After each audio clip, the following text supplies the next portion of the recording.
Okay. I don't want to take anybody's time. All right. Record is started and I am muting myself. Okay. So hi, everybody. Good evening. Welcome to the 17 Indisputable Laws of Teamwork by John C. Maxwell. And I'm Lenore LeMay, and I'm going to be doing chapters 1 and 2. The first chapter is the law of significance. One is too small a number to achieve greatness. And an individual acting alone never achieves anything of significance. And when I was reading this chapter and listening to this chapter, I started thinking about the Avengers movies. And I don't know if you guys are superhero fans, but my family is huge into superheroes. And every time a new movie comes out, we are like the first in line on the first weekend to get in to see the movies. We can't wait to go see them. So one of the movies that I was thinking about was the Avengers movies. And you will see examples of what we're going to talk about in these next 2 chapters at least, and probably even beyond if we really think about it. We can see them in the Avengers movies. In the Avengers, the superheroes do much better when they work together. And even in their individual movies, like Captain America movie or Iron Man movie, you never see them really. They're not achieving anything great alone. Steve Rogers, who is Captain America, he could not have been Captain America without the team of researchers. And even his famous shield was developed by a scientist. And now this is in the original story, not in the movies. But his shield was developed by a scientist, and it was improved upon by Tony Stark. So he had the support he needed to build on the good character that he already possessed to be a good leader. Namely, he came into the scene with humility, a sense of friendship, brotherhood, and teamwork. And he only built upon that. Now, Tony Stark, who's Iron Man, in contrast, was kind of the opposite of Captain America. He was fiercely independent, but he still had Pepper Potts to help him in his business, and she kind of grounded him, right? And she kept him organized, even when he couldn't admit it sometimes that he needed her. He definitely needed her. He has an exaggerated sense of self, a need to be the center of attention. He frequently underestimates the abilities of others while overestimating his own abilities. In the first Avengers, you'll see the tension between Tony Stark and Captain America, because Tony wasn't a team player. He was ego personified. During the first mission of the Avengers, Steve Rogers, who's Captain America, tells Tony Stark, Iron Man, that he was incapable of sacrificing himself for the greater good. Now, John Maxwell talks about some of these characteristics. He says, look below the surface of achievements. You will find seemingly solo acts are really team efforts. And why is that true? Teams bring energy, resources, skills, and ideas not available to any individual.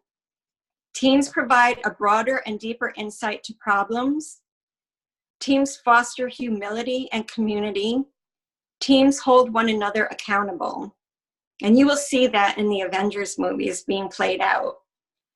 So why are we tempted to do things alone? Ego.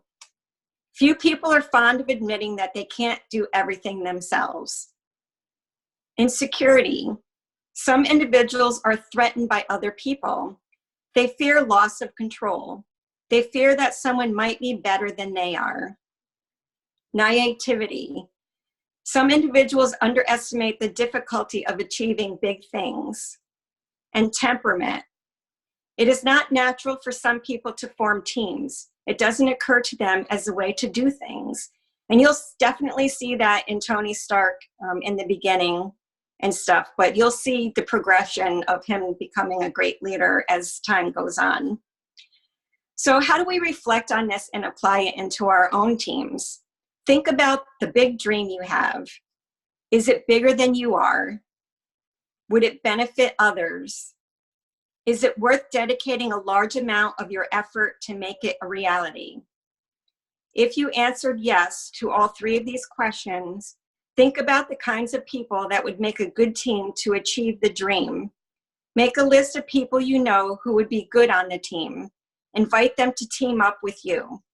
And honestly, I think that all of you that have joined us tonight and that are on our team are just so wonderful, and they're great team players. So I feel very blessed to be part of this team. So does anybody have any questions or want to add anything to the law of significance?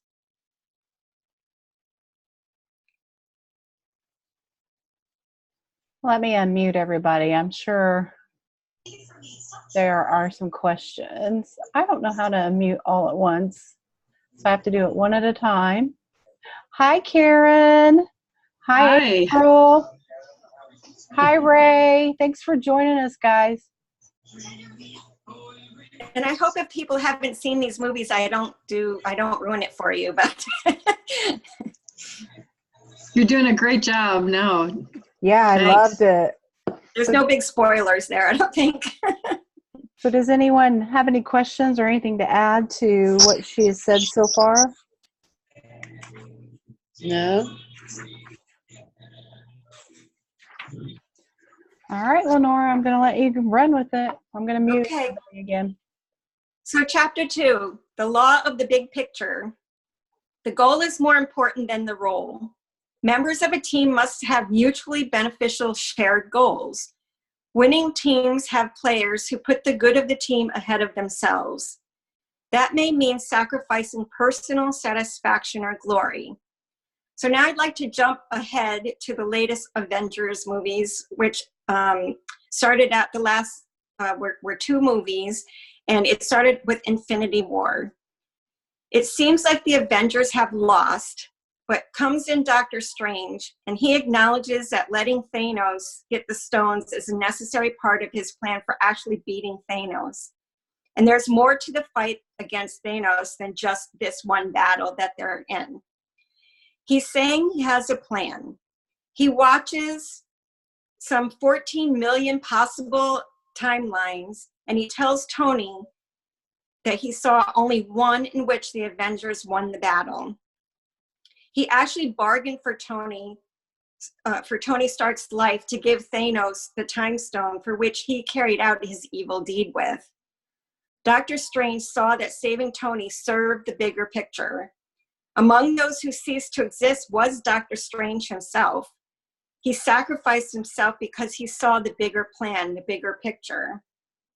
Now go to the end game. We see that Tony Stark did the very thing that Steve Rogers said Tony was incapable of during the first mission together in the Avengers. He sacrificed himself for the greater good. In the end, Tony gave his life for a mutual goal to restore lives that were lost, and he did not do it for his own satisfaction or glory. So you can see in these Avengers, as they progress and stuff, you can see Tony turning into the great leader that he was meant to be. So how can you help a team become a big picture team? Certainly Tony didn't get there on his own. He needed the help of Captain America and Dr. Strange and the others to get him there. So how do we get each other there? Look up at the big picture. Establish a clear vision that all members support. Size up the situation. Help members see how challenging the goal is and how important their contributions will be. Line up needed resources. The better resource the team is, the fewer distractions they will have in reaching the goal. Call up the right players. You can't win with bad players. Only bring people onto the team who support the vision and have the skills that will help the team achieve the goal. Give up personal agendas. Help team members remember to ask, what's best for the rest? What's best for the bigger picture? So how do we reflect on this and apply it into our own lives? Are you participating in something greater than yourself? Are you willing to take a subordinate role to reach the goal? Okay, I got Think it. of ways you can help team members embrace the law of the bigger picture. Paint the big picture vision. and honor team members who sacrifice for the good of the team. So now I'm just open to questions or any comments. I hope the analogy of the Avengers makes sense for everybody. Guys, just unmute yourselves if you have a question or you have anything to add. I'm trying to unmute who I can, but some of you I can't. Hey, Brad. Hey, April. Oh my gosh, we just got in. It takes a little getting used to, doesn't it? But we have a team effort here. It does take getting used to, but it's kind of neat. We just got in. Brad never could get in on his, but we finally made it in on mine. Hi guys, can you hear me okay? Yep. Yeah. We missed the whole darn thing. I'm so sorry. Come on over here, honey. No. But we read Well, the hopefully chapters, we so. recorded it well. Oh, good, because I missed it too until just now. I just got in, but Yeah, it's recording. awesome, good stuff. Melissa, you have any input? Yeah, I actually got the workbook, and it has some things we can work through if everybody will participate. Let me pull it up here. So, law of significance.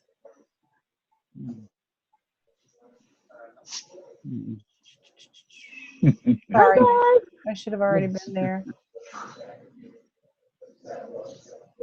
Got here.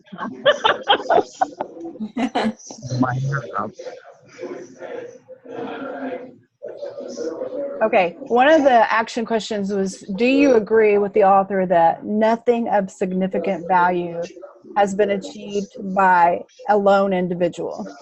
And explain your answer. Anybody want to answer that? Well, in light of being Christians here, I would say even Jesus didn't do things alone. Can you hear me? Yeah. Is there a TV on in the background somewhere? Yes, something's going on in the background. Yeah, it sounds like a TV or something. Let me go close the door and make sure it's not the people downstairs. Okay. So it's saying even Jesus didn't do things on his own.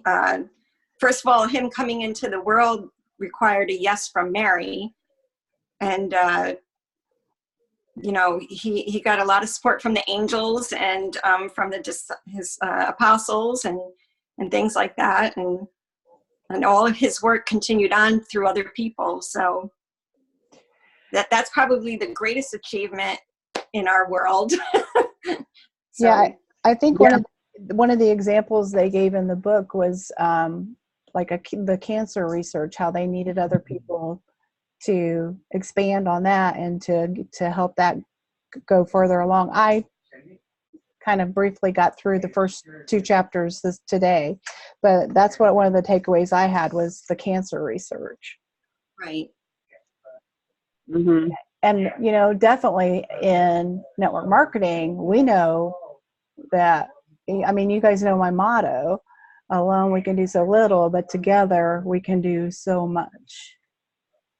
Yeah. So we've got to have each other. Yeah. Okay, We're all like pieces to a puzzle, I think. Exactly. Well, I do think there's a lot of great things that are born out of a soul source, like a lot of the composers and artists and phenomenally gifted, talented people. You aren't going to share those with the world unless you have means and ways to do that, and that involves other people. So I was kind of on the fence with you can't, there's some things that are born alone, but then they mature into needing more to actually to round out and to ripen, basically. Yes. Yeah. Well, And even artists have their idea. muses and stuff, so their inspirations through other people. Right. Exactly. I was thinking the same thing, Karen. I was kind of on the fence about it today too. When I was reading that, I was like, well, you know, we can do some great things, but to do really great things of value, it gets to a point where we need the participation of others, the help of others. And if it's going to become a legacy, then it has to be through others. It's going to be bigger than us. Mm-hmm. So, Yes.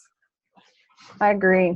Well, I've written some great poems, but I don't see anything published in my name yet. So, yeah, you need a bigger team. Keep writing.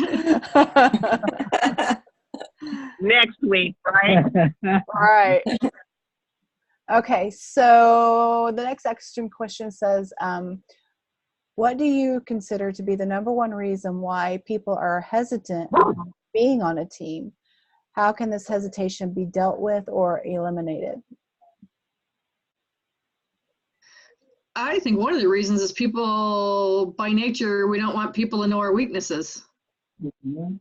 And once you realize it's okay to have weaknesses and that true teammates and friends will help you work through those, then you embrace the team. But in a lot of times we're shy to let people know those things. Definitely. So we want to go forward with I can do this, I'm tough, strong face. And you just kind of isolate yourself when you do that and don't acknowledge the other side.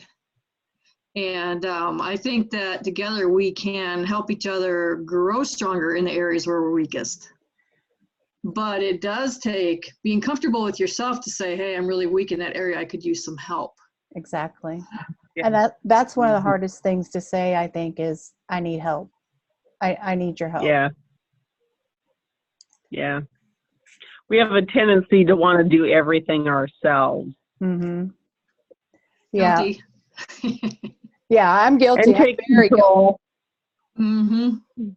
And that's one of the things I outlined in the book or highlighted was if you do everything alone and never partner with other people, you create huge barriers to your own potential.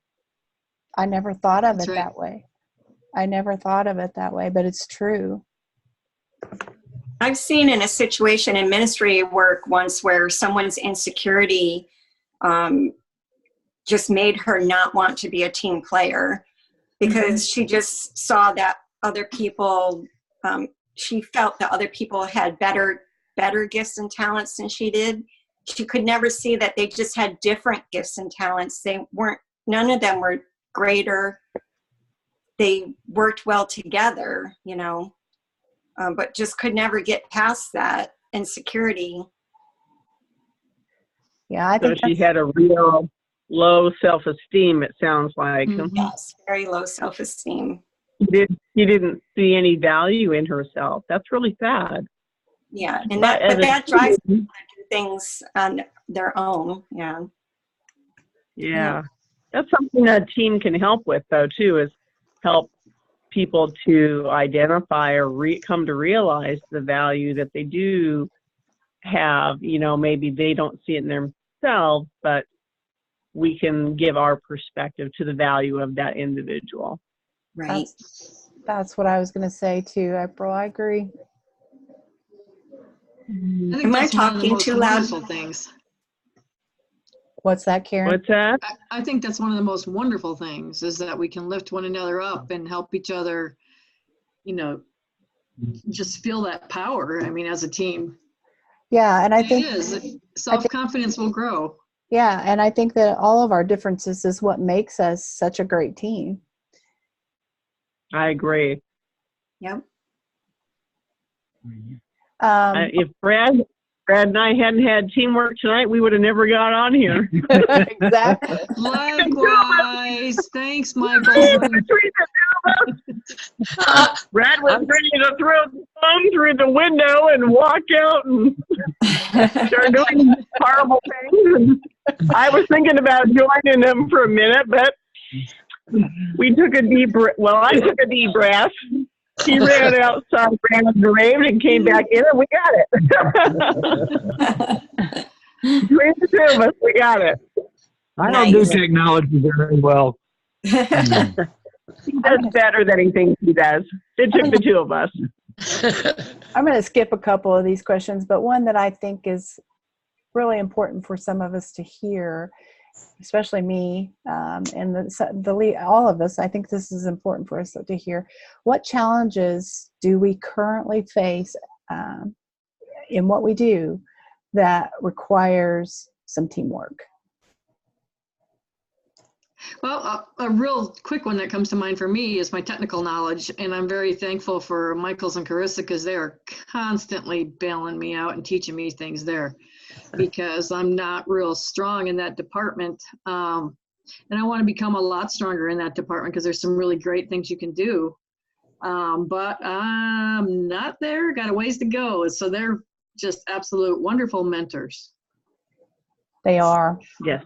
They're wonderful. Yeah. Could you repeat the question? The question is, what challenges do we currently face that require teamwork? Oh, everything. That's awesome. Yeah, I mean, trying to meet a goal, trying to rank up. Yeah. Trying to learn how to write stories or to do lives and stuff like that. Do lives. To learn network marketing. I mean, it's all going to require us as a team acting together. And that's what I love about you guys. You guys dive right in and you're all in, and I love it. Well, we're trying. It doesn't always work out. We're giving it a good old solid try anyway. You know, it really helps just knowing that you have somebody else to turn to. Yeah. If we were doing this ourselves, there's no way. I would have quit. Oh, we would have quit a long time ago if it was I would just too. Yeah, I couldn't do it without you guys. There's no way. All right, I'm gonna go ahead, April. I'm sorry. Go ahead. I'm gonna. I was just saying we feel the same.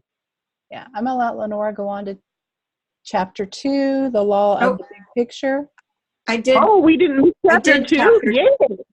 You didn't? Oh, you didn't? Yeah. Remember I was talking about Thanos? Oh, okay. Yeah, that was chapter 2. All right. So do we have any questions over chapter 2? What book is this? The 17 Indisputable Laws of Teamwork by John C. Maxwell. Well, Chapter I 1 thought it was, the and then I heard you say the law of attraction. I'm not like, no, wait a minute. Oh, no. The law of significance. I'll go on with chapter 2 then. I have a lot The of law of big stuff picture. written down. Okay, so one of the first things I have written down are, what are some ways we can exemplify being team players?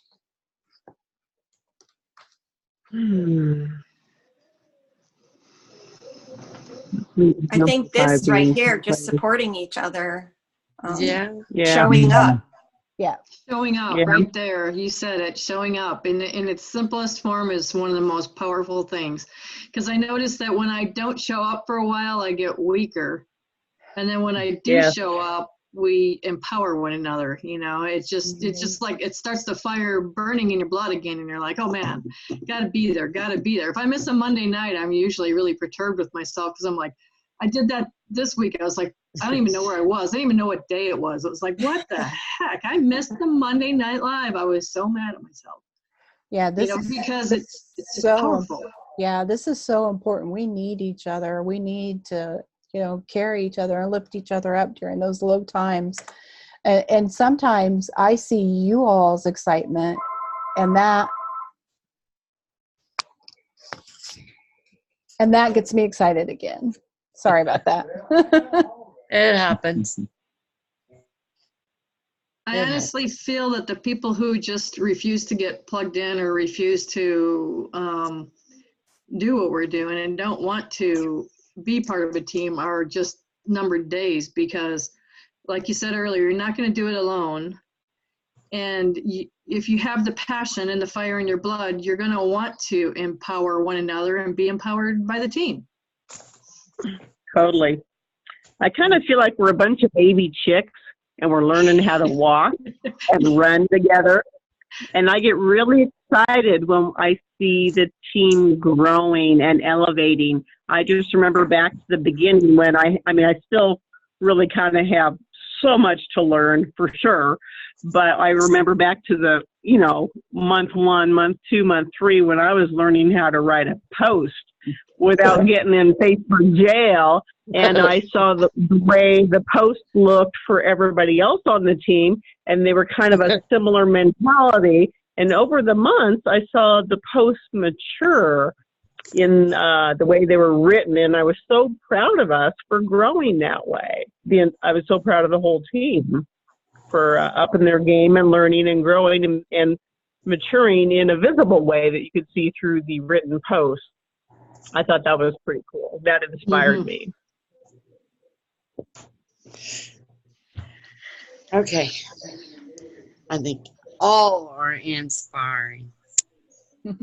Every one of you. Well, I think that another way that we exemplify being team players is volunteering to do these kinds of things, to show up and to be on the meetings and be on the Monday night meetings and to volunteer to do lives and trainings and that kind of thing. I think that's another way that we exemplify being team members. Right.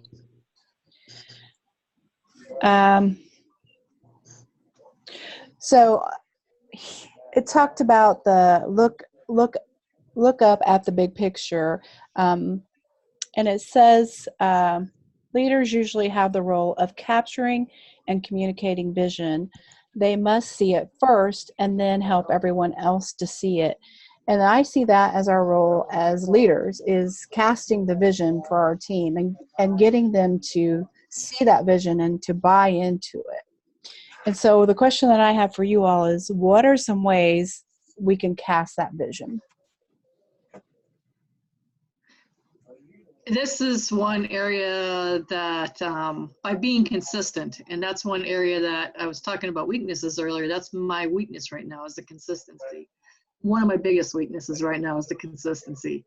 But the more we cast out there, the more we help empower one another, but the more the people that are not on our team yet will see about our leadership style and our and who we are. So we need to cast it out there, like you said, but we also need to be consistent when we're doing it. And I realize that I'm not there yet, got a ways to go, but I think that's big. I really think it's big. Mm-hmm. I think you have to have the vision, the vision of where you want to go first. So you have to have some foresight. So you have to think about it ahead of time down the road.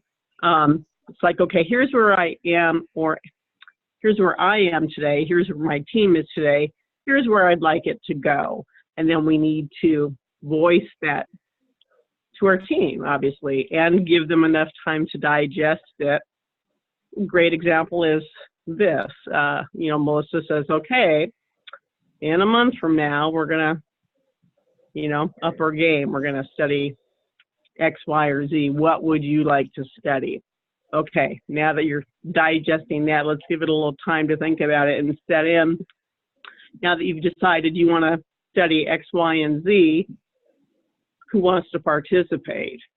Okay, now let's digest that a bit. Give it a little time, so that it's not so rushed, not just crammed down your throat either. You're asked, do you want to participate? What do you want to participate in? Where would you like to see the team go? What kind of growth are you looking for? What would be valuable for you? Getting input as well, I guess, is you can put your vision for the team as a overall, but then ask the team, how do they want to get there?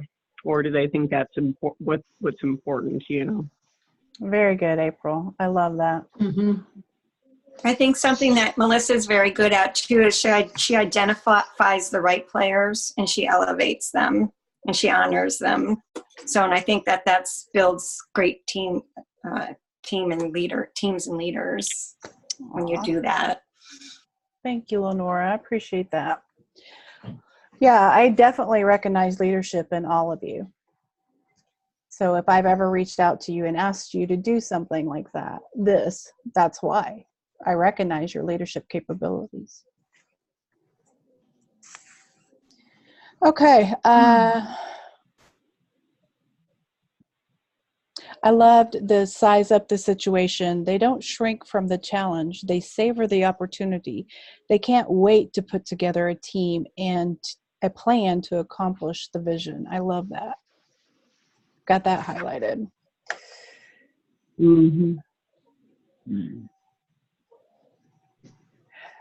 Some people see the size of the goal and they get scared. That doesn't bother me a bit.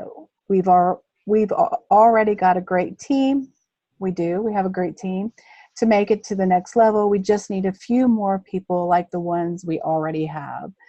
That's the mindset of a team builder, and that's the mindset that I know Carissa has. It's the mindset I have. It's April and Brad. I know they feel that way too. I think that is an excellent mindset to have.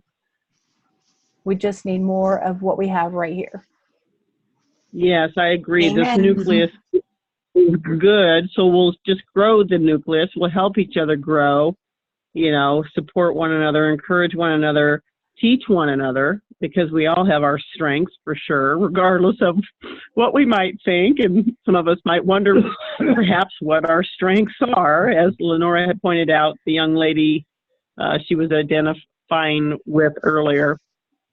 But we do, regardless of what we might.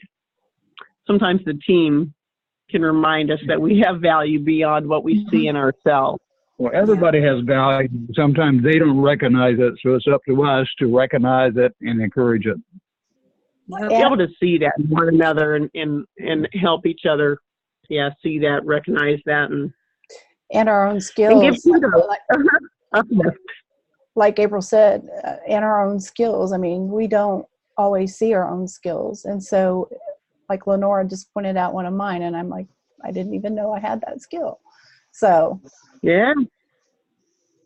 Right. Yeah, I think it's helpful to get feedback from others on what they see as our strengths and weaknesses so that we can kind of help fill in our own gaps, because we're very narrow-sighted when it comes to ourselves.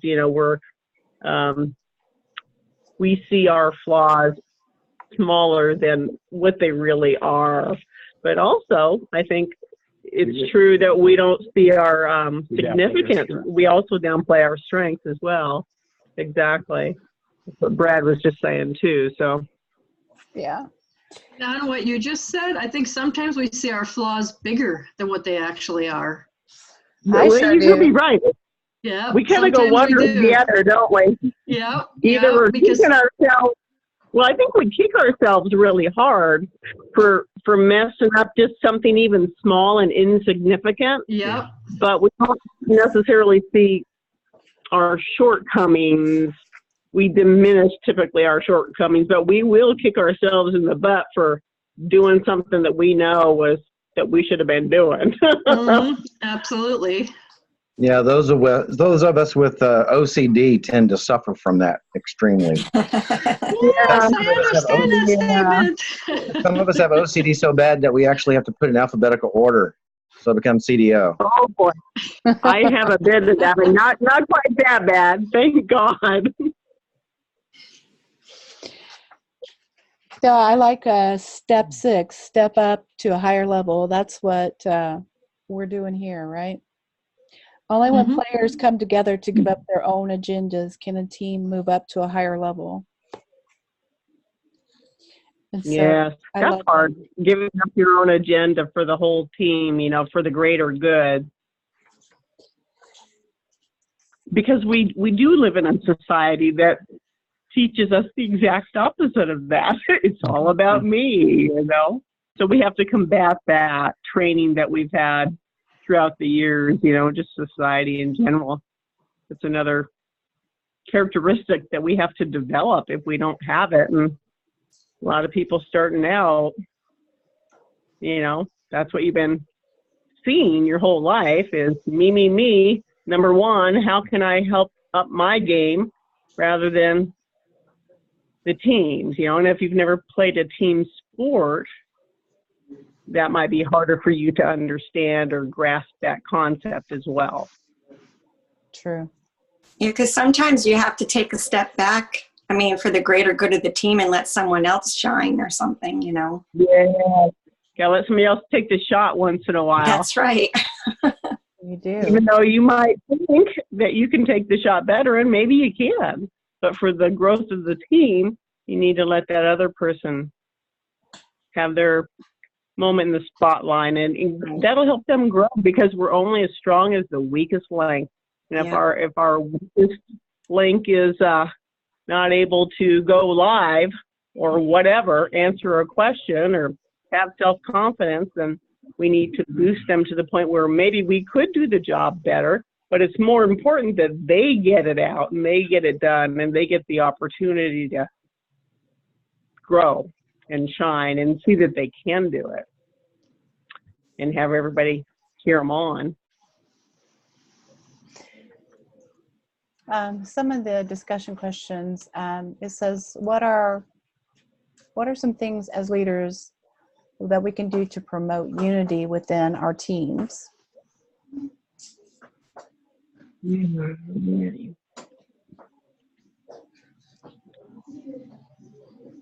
Well, I think, Melissa, you kind of ran into something like this just recently, and it probably runs into another category as well. But whenever there's dissension in the team, I think it's important to nip it in the bud and get everybody on the same page with that. Like, we do not allow certain things. There are certain things that are okay. There are house rules, in other words, for every team. There's some type of order that needs to be addressed during the foundation period. That's just my take on it. Mm-hmm. Well, I think our team chats is a great way to promote unity. This is what I'm after. This tonight is exactly what I'm after, to build our team culture, to bounce ideas off of each other, to bond with each other, to share our thoughts, our dreams, everything together. And I think this is what's building our team culture. And this is what is promoting unity. We have each other's backs, you know. Yes. Okay. So more than just getting on board with the same. I'll tell you what helped Chris and I, or at least myself, I can't speak for her. I do that too often and get myself in trouble. What helped me a lot with the whole feeling of connection and unity was actually seeing everyone at convention and having times and moments to have that camaraderie and just, getting to know each other. And it was really nice. It was a lot of fun, and I think that really helped a lot. Definitely. Events. I agree, that was nice. Yeah, being at events, definitely. Let's see. Guess we already answered that one. All right, you guys, are you dancing in there? April, Brad? They're so happy about this team, they're dancing, I think. We're building that team unity. Here's something just to think about. How do members of your team react when you ask them to give up their personal agendas to do something for the team?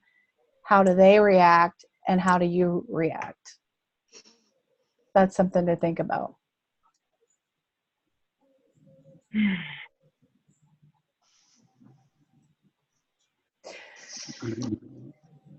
She wants to know how people. Well, if we're not willing to establish a clear vision, then we're never going to get the team together.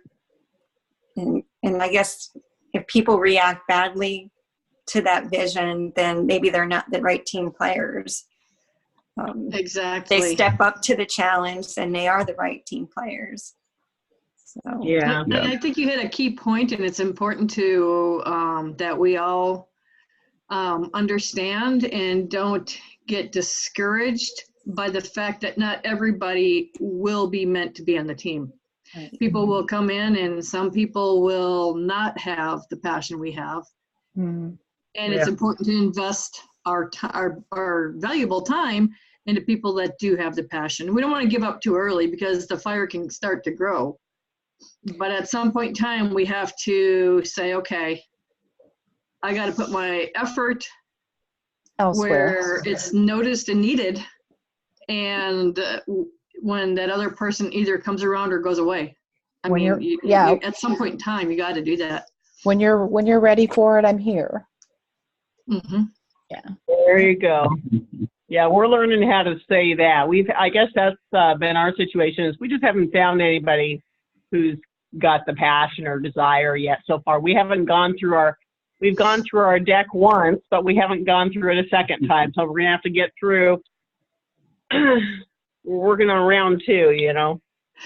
I'm with you on that too. And the thing about that is that's okay because we're here. So there's obviously more people like us out here. So we just need to, as Carissa and Michael say, keep flipping cards.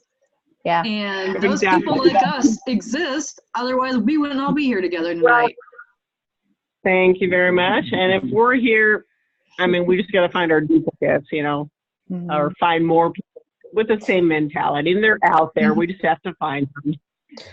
Well, you'll find people who are leaders, want to be leaders, who are all in, and then you'll find people who just want to be a part of it, and they may not be all in, but they just want to be a part of it and just say, you know, that they're a part of it. And that's okay. That's okay. Yeah, that's okay. Of course, we want the all-inners, the leaders, the ones that are ready to step up and commit to it for the long run. But wasn't it you, Melissa, that said spend 80% of your time with the 20% top of your people? Top of your people? Yes. Or something like that. Spend 80% of your time on the people, on your all-inners. The rest get 20% of your time. And you can't say the wrong thing to the right person. Yeah, I love that. Mm-hmm. I kind of like this question. I was going to skip it, but I kind of like it. What can you do to ensure that you or others are not hindering the accomplishment of the big picture goal? Mm-hmm. Oh, yeah. That's where Lenora was talking about. You have to sometimes step back and let the other people go. Let other people do their thing. Sometimes we need to get out of our own way. Or get out of the way of the team. If the team's steamrolling, get out of the way. Or you get run over. If they're running with the ball, man, don't trip them up, you know. I had a priest that was my boss, and whenever you came into his office, just as you were coming to the door, he would say, "Leave your ego at the door." I like that. Yeah. I don't know. I was thinking a lot about him today when I was going through all this stuff. So I thought that was very pertinent. Leave your ego at the door. Check your ego with your hat. I think I heard somebody a long time ago used to say, check your ego with your hat. I don't remember who it was that told me that, but it was a long time ago. Flashback. Yes, the most important thing is the team, and as long as it. Oh, you know, one of the doctors I used to work for told me one time. He goes, you know what? We're all in the same boat. Some of us are rolling faster than others, but we're all going in the same direction. As long as we're not fighting one another, and we're all heading in the same direction. Not paddling in a circle. Yeah, exactly. Right. Some of us are rolling faster than others, but we're all in the same boat. We're all headed in the same direction. Right. We're all helping to propel the boat along. Yeah. I think another thing too is what Melissa has been very good at is making sure that we have resources. And I think the company does that too, does a very good job of providing resources for us. And you know, can I I'm sorry, honey. No, go ahead. I was going to say that those resources are phenomenal. And for me personally, and so I can't be the only one. Oh man, we got too many resources. We need to funnel them. We need to get down. I like what Tim is doing. I get the whole idea of let's make this an eight-step process. You know, if we could make it a 3-step process, I mean, there's too much involved, I think, to do that. But the more we can streamline this and make it duplicatable, the better, the faster, the more successful we're going to be. I mean, because if we're doing things that are so, I mean, here we are, okay, let's say we're this core nucleus who has decided we're going to do whatever it takes to hit our goals and be successful, and, you know, we're going to tough it out. And if we're running into things that we're just absolutely ripping our hair out and saying, F you, and, you know, just, if it's that stressful for us, if there's a way to streamline it and make it into smaller bite-sized, more manageable chunks in a slower process, more discernible, more understandable, I could see where, and I see that the team has done that with Magic Formula. I see that they're cutting back, which I think is a really good thing for people like Brad and myself anyways, to really refine this back. I think would be very beneficial for a lot of people. I think a lot of people get in here and get just way overwhelmed. I know we certainly have. I'm kind of surprised we're still in it because we have been so overwhelmed. And I know all of you have too, but so if there's a way we can make it easier for folks, Well, you know, just something to think on. I like to feed in here. This is a conversation that Chris and Michaels and I had last night. When I can understand how some people that maybe have never done network marketing would come into the Magic Formula and be overwhelmed by it. And that will freeze you up and that will make you do nothing. I understand that. Yeah. But then there are people like me who were in network marketing for a while who got bad advice about how to brand well, not even really branding yourself, just going out and cutthroat trying to get people, you know? And so to me, all that wealth of information in the Magic Formula wasn't overwhelming. I couldn't get enough. I dug in. I wanted it. I needed to see all, and I was so happy to see that direction from Deanna and from Lacey and Tim. I was so happy that all that was there for my team. Well, what I found was some people who come in who weren't experienced network marketers were extremely overwhelmed by it, so they shut down and did nothing. So there's flip sides to that, and also not everybody wants to cold message people. Some of us want to build by attraction marketing, and so you kind of have to fine tune those resources for the way you want to build. Totally agree. I don't think we should get rid of any of the information. I think we should just, you know, that's maybe a good point, Melissa. You know, maybe that's a qualifying question that we have to our people coming in. You know, have you ever done this kind of thing before? Well, that's, you know, because you have both maybe. Yeah, that's what Chris and I talked about on the launch calls. When you're launching a new affiliate, ask them, you know, how do you want to build? How do you see yourself doing this? You know, are you going to do it belly to belly? Are you going to do it online? Are you going to just, you know, message people and do marketing to get to people? How do you plan on building? Well, what I kind of meant was that, you will obviously want all that wealth of information, but if you could maybe break it into, like they were doing units and blocks, you know, maybe on day one, you know, you give them the first 8 steps, you know, and then, you know, then they can move forward to, you know, day 2 or units. You know, you have it in blocks, I guess. Once they progress past unit 1, then they move to unit 2 kind of thing, but on a smaller, more bite-sized scale, because when you first step in and you see, you know, 30 units and you think, oh my God, that's overwhelming, versus, okay, week 1, unit 1, you know. Yeah. I think Carissa and Michaels are onto something with the welcome document that you guys are designing. Michaels. I know I need to spend more time looking at that, but I think it's a great idea, because when I get that next person, that's the first thing I'll get them hooked into, because it won't intimidate them. It won't scare the heck out of them. It'll give them something to bite into. Yeah. And I do Yeah. need to make it all the way through so I can give you feedback, but I think it's a terrific idea. Yeah, I miss, I'll be honest, I miss the units too, but I also found myself becoming a lifelong learner.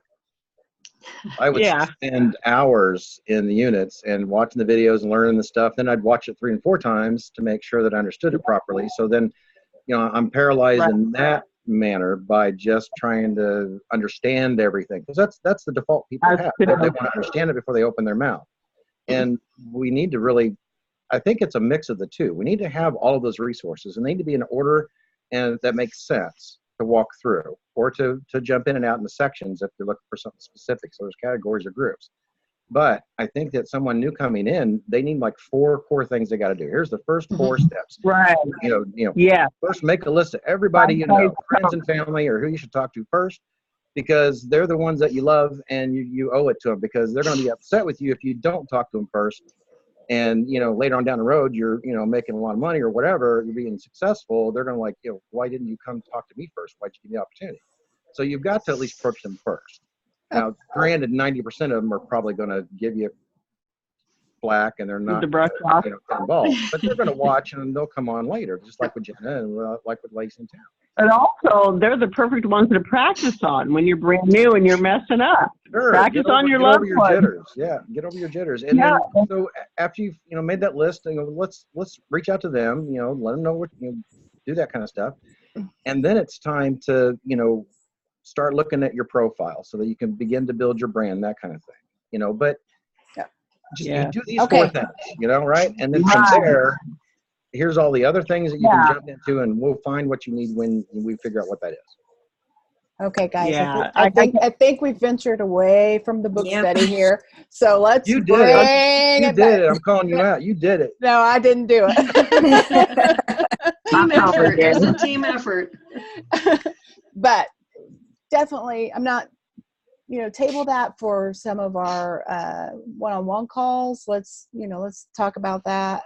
But I like that they are simplifying it, the onboarding process. And I worked with each one of you on our leadership calls to simplify that and make it simpler and so not so overwhelming for new people. And I think that Tim and Lacey are working on that too, and as well as Deanna. Yeah. Well, we have an 8-step welcome, which we've been using, and I think that makes it easier, more clear, understandable. Yeah. So does anybody have anything else to add about the 2 chapters we covered? Any questions? All right. Did you like it? I loved it. Yeah? Good. So next week, Wednesday at 8:30, Karen's going to be doing... Hey, Karen. I'm going to start getting on Zoom about 6:30. So I can get to 8:30. Well, I'll go ahead and start the meeting like I did this time, and just invite everybody, and then I can do the recording and the uploading of the video to Deanna's group. Sounds great. I might be able to figure out how to get in time to do it. Yeah. So she's going to be doing the law of the niche or however you want to say it, and the law of Mount Everest.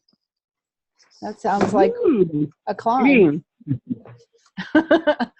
I really appreciate you all being here. Lenora, you did a great job. I loved it. And I will see you all next week. You did. Bye, everybody. Thank you. Bye, guys. Bye, everybody. Good night. Have a great night. You too.